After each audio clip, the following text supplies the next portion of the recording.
Hi everyone, Mark Merrill with Firm. Today we have more cover-ups of truth and facts. So what else is new? With lamestream media and the radical deflectocrats?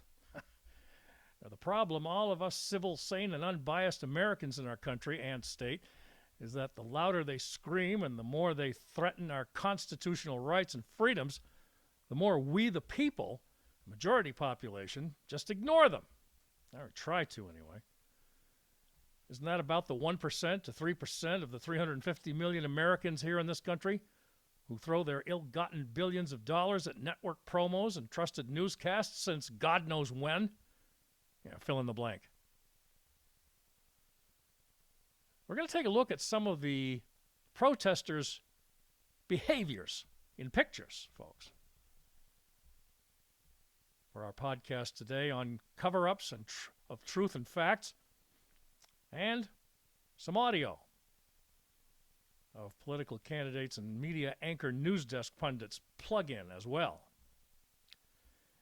First of all, we're going to go with Graham Platner's speech recently, as you can see up here, defending his status on Antifa and accusing voter ID, question 1, on stealing democracy. He calls it. There he is. In all his glory, folks. I don't know if I call it glory or not. But from his excerpt we have right here, folks, from the Robinson report, Steve Robinson, who you'll hear from in a few moments, seems Platner loses fourth campaign hand, meaning a staffer, and accuses voter ID effort of stealing democracy, as previously mentioned. Now, as you see him up here, they call him the progressive darling and would-be socialist superstar, Mr. Platner. He's an alleged oysterman from Hancock County here in Maine, has seen another top campaign operative abandon his campaign of Victoria Perone. Became the fourth staffer to exit his campaign on October 28th, according to the Federal Election Commission, the FEC, filing first reported by a Timmy Faciola, author of the Judge Street Journal, on Substack. Ms. Perone resigned from her position as treasurer on October 28th, and her firm, Spruce Street, will no longer handle campaign compliance after less than a month of working for Platner, according to a source familiar with the matter who was granted anonymity by the Judge Street Journal. Now, October 31st, a few days later, the Platner campaign filed a new statement of organization. It lists Ben Martello as treasurer. Perone had been listed as treasurer on a prior statement of organization filed October 16th. Her exit comes as Platner continues to hold rallies that command audiences most Maine Democrats would die for. The following Sunday, Platner performed at Portland State Theater, deep into what is indisputably the stronghold of Maine's Democratic Socialists of America chapter, which is a Platner member. Isn't that lovely? The self-described Antifa super soldier left the upper balconies of the arena unfilled, but still the assembled crowd of more than 1,000 voters, Democrats, was larger than anything a Democratic Party primary opponent, Governor Mills, and former Political Action Committee affiliate Jordan Wood could ever muster. That didn't matter, though. There weren't signs that his momentum might be slowing down, however, and trouble may lie ahead if something the public isn't seeing is causing so many seasoned campaign operatives to flee his orbit. A Maine Wire reporter who's frequented Platner's events in recent weeks said the candidate delivered a warmed-over version of the same speech he'd offered 1 week earlier. The night included 2 musical acts, but no mention of his top primary opponents, Mills and Senate Minority Leader Chuck Schumer, nor his eventual would-be Republican opponent. Instead, Platner resorted to the hyperbolic rhetoric that has characterized Democrats and far-left progressives during the Trump era. Our democracy is under attack, he said, and previously led paramilitary training courses at the Maine chapter of the Socialist Rifle Association. Well, enough of this guy, folks. Up next, ladies and gentlemen, our host and executive director of Maine Wire, Steve Robinson. I think most people are quite aware of Mr. Robinson. We don't have his picture up, but I think most people are aware of who he is. He's out all the time, and if he's not on the road, he's writing and producing and publishing his Robinson Report. So next up, Steve Robinson recently posted an interesting viewpoint and summary of what Mr. Platner's saga really means for Maine politics.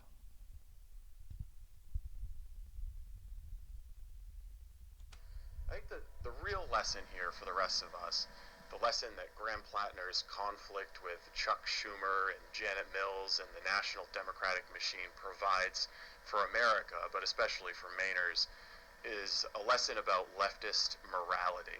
Now, that might sound like an oxymoron or a conundrum or whatever, because leftists tend to reject morality.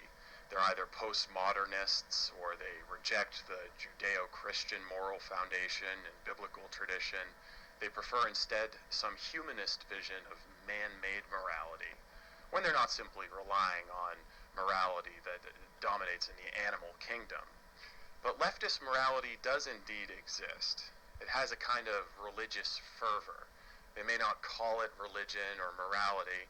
They may use terms like empathy or kindness or spirituality or diversity, equity, and inclusion.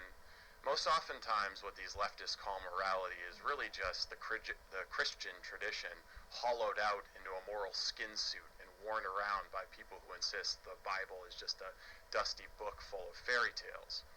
But leftist morality, whatever you want to call it and however it manifests itself, is something with which all of us are familiar. We saw leftist morality especially during COVID-19. We saw how leftist morality created a million petty tyrants, from the mask police to the social distance wardens to the shutdown czars.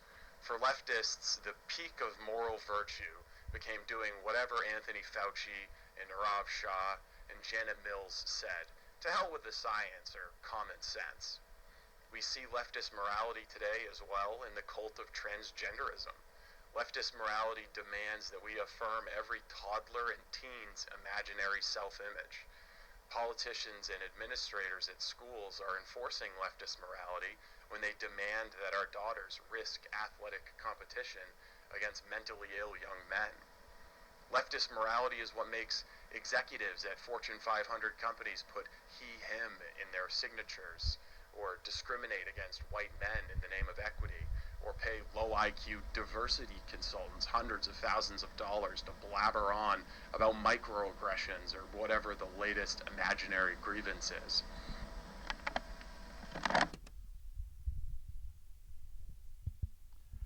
Indeed, direct and to the point is Mr. Robinson. Certainly wanted to get that one in on our program here, titled More Cover-Ups of Truth and Facts by the Left. As if we can't figure that out, folks. Is that right? But as we move on to the mid-Maine protesters against the Trump administration for various reasons, of course, here's just a quick look at what some of the 1960s and 70s people who've decided to come out of the woodwork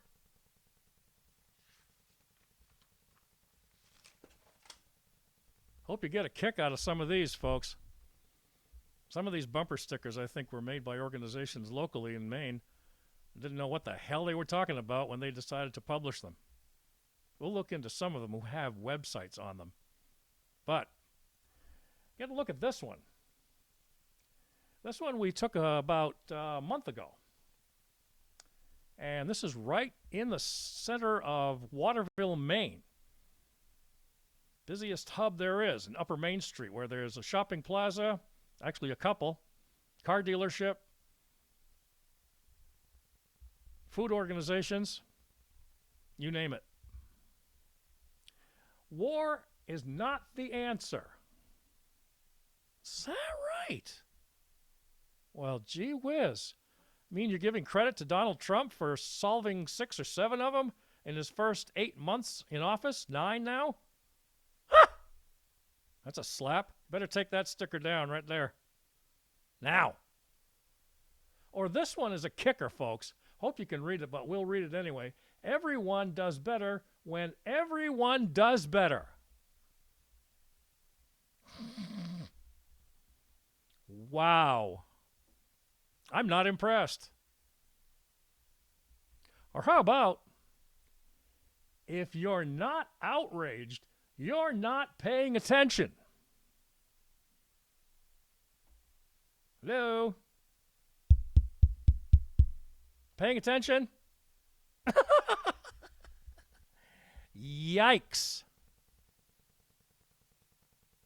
These are in the public, folks, all over central and eastern Maine. Yikes is right. Brain dead hippies is more like it, like you're looking at right now.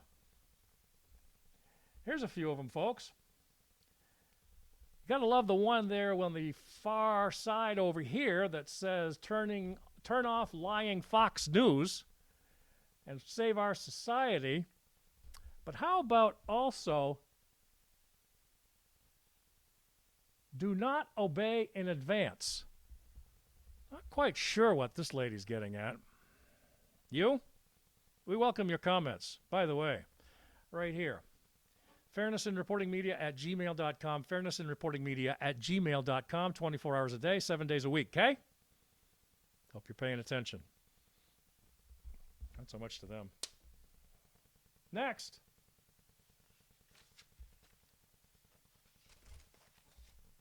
Once in a while, folks, it looks to me like, well, not that I'm going to give them any credit. However, what we do want to give them is a little bit of a slight, look at and not give them any credence. That's a good word. Or substance. Might be more like it. One lady over here has liar, liar, pants on fire. Oh, gee, well, that'll really get the people. Yeah, if you're like 7 or 8 years old. And let's see here. Be as courageous as you can, she says. Isn't that nice? But here's the one, folks, right there, smack dab in the middle. Imagine life without hate. Imagine life without hate, she posts. Of course, we keep hearing about it and hearing about it and hearing about it, folks, as like, no, don't vote. Don't vote no on one, because it will save. Don't vote yes on one, because they're saying vote no on one because it will save absentee voting. Yeah. The hateful violence illegals. Sure. And our last segment we'll get to here, folks, is one we're going to go into a little bit more in depth because it is quite important. What's floating around Maine besides the LGBTQ, Planned Parenthood, and the other nasty organizations who don't like Judeo-Christian values, as you just heard from Mr. Robinson. They don't like the Constitution. They hate it. The Bill of Rights that floats on our car all over central, southern, and eastern Maine for the past 10 months now. Indivisible.org. Right on this lady's shirt right here. It's right on her shirt. Those are the ones protesting all through central and southern and eastern Maine, and in a dozen or more locations, which we are about to reveal to you in the website that we have on today's program, all about these people promoting more cover-ups of truth and facts that they can't stand.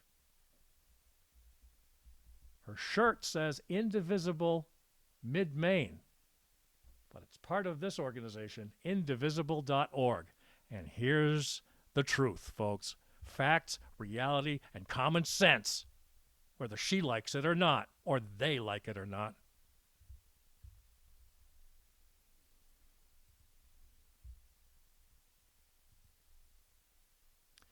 Indivisible.org. In America, we don't do kings, it says right at the very top of their page. Cancel Spotify, they promote. Spotify is helping ICE recruit new agents to terrorize our communities, they say. We're in a government shutdown, says Indivisible, because Republicans are demanding a budget that kicks millions of health care and jacks up prices for the rest of us. And shows you how to respond. Find or start a local Indivisible group. Stop ICE overreach. Unaccountable masked agents are terrorizing our communities. Democratic governors, state legislators, and attorneys general have tools to fight back. Demand they use them.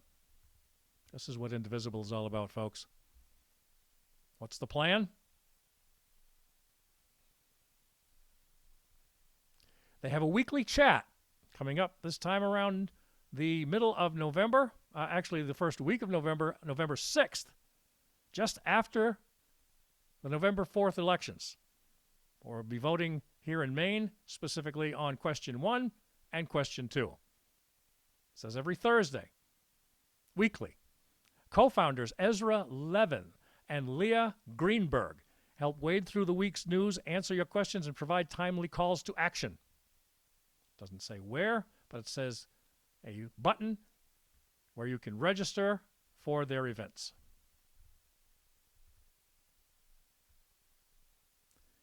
There are locally led Indivisible groups in every congressional district in the country. You can certainly find an Indivisible virtual or in-person event near you, they say.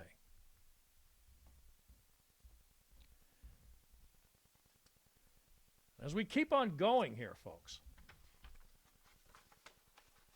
as far as that weekly chat is concerned, please note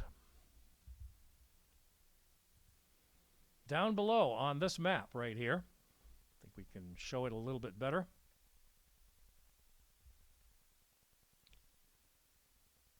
The state of Maine is right up here in the upper left-hand corner, and there are a dozen or more organized Indivisible groups. As you can see, they are scattered, organized throughout the country. Many high-populated locations, such as New York City, Philadelphia, Buckham in Detroit, Michigan, probably into Toronto for all we know.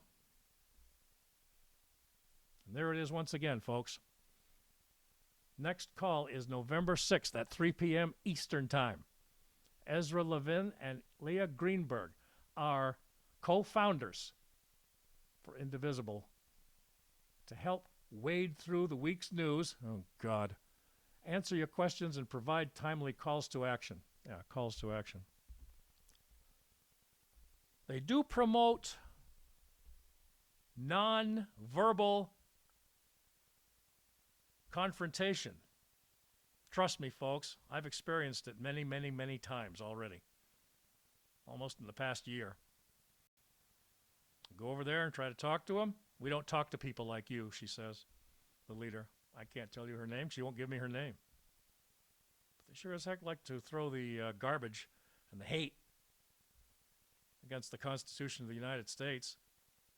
They don't confront me. They just let me ramble on. Yeah.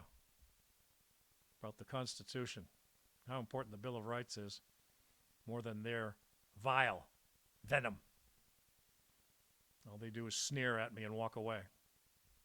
Those kind of people that are in this organization, folks. Be aware of them.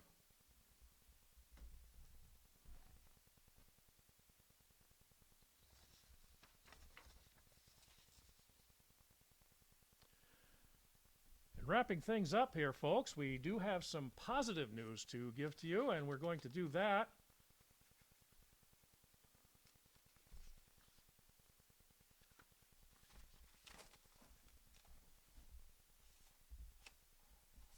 as we always do.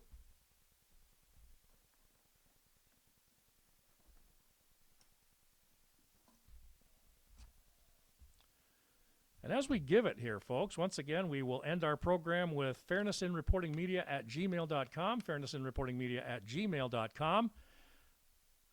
24 hours a day, 7 days a week, get in touch with us if you have some ideas or comments even about this program or others. Also, we are on Twitter or x.com and youtube.com. This podcast will be there shortly within the next few hours. And you can reach any other of our 145 to 150 podcasts anytime. But as we close, folks, here's something to think about. We get this from interestingliterature.com. The meaning of an origin of "For whom the bell tolls, it tolls for thee." Dispatches from the secret library of a Dr. Oliver Turle, Tearle, and now analyzes origins of this famous phrase about human sympathy and mortality. Never send to know for whom the bell tolls, it tolls for thee. The phrase has become world famous, but its origins and even its meaning are often misconstrued, or at least only partially grasped. Many people would like to be able to identify the origins of "never send to know for whom the bell tolls" in the work of John Donne, which would be correct, with quite a few of them thinking that the line originated from a poem in Mr. Donne's repertoire, which would not be correct. "Never send to know for whom the bell tolls, it tolls for thee" is a phrase from one of his most famous pieces of writing, but it's not a work of poetry. Instead, the line appears in one of Donne's prose writings. No man is an island. To conclude, folks, entire of itself, every man is a piece of the continent, a part of the main. If a clod, I believe it says clod, if a clod be washed away by the sea, Europe is the less, as well as if a promontory were, as well as if a manor of thy friends or thine own were. Any man's death diminishes me because I am involved in mankind, and therefore never send to know for whom the bell tolls, it tolls for thee. As far as we're concerned, ladies and gentlemen,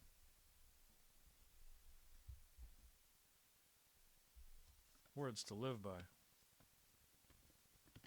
Thank you again for joining us here on Firm, folks. Mark Merrill here, as always, your host. Get in touch with us through fairnessinreportingmedia@gmail.com, fairnessinreportingmedia@gmail.com, 24 hours a day, 7 days a week. Pray for our November 4th elections, voter turnout, question 1 and 2, and anyone who's promoting themselves or running for public office, who upholds the Constitution, the Bill of Rights, and the Declaration of Independence. Peace to all.